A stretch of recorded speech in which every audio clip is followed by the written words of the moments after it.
My name is Stacy Wells, and I've been a member of Memorial Church for close to 20 years. And over those years, this community has celebrated, mourned, and laughed with me. And that feeling of community is what makes this space special to me, even when we aren't physically in this space. I suspect that feeling of community has been felt within these walls since it was first built. However, as we've learned, those early chapters of our church story are tarnished with the blood, sweat, and tears of the slaves owned by the very men this building was built to honor. Those church leaders continue to protect community through the support of exclusionary policies to further disenfranchise and devalue Black residents of Baltimore. Those ripples from those actions are still felt today, generations later. One lesson I stress to my two teenagers is that Jesus teaches us we do not need to be defined by our past.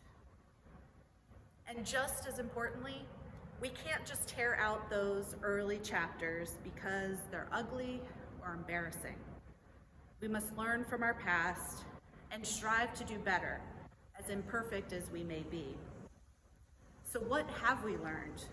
What will our contribution be to this community's story? As stewards of this space, we have an obligation to continue to study what it means to follow Jesus.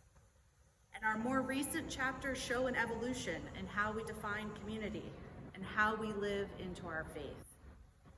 Whether it was lifting up women in church leadership, presiding over same-sex unions, lending a hand to those that are struggling, fighting for justice, or embracing diversity in our pews, at our altar, and in our wider community.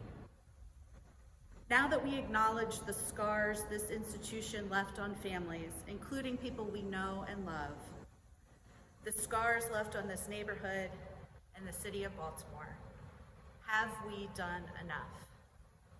What is enough? For me, this is our chance to redefine what this space memorializes. A chance to show that Memorial reflects who we are and how we want to show up in the world. I see this space as a memorial to the power of love, the boundaries that have been stretched and broken, and the boundaries we have yet to face.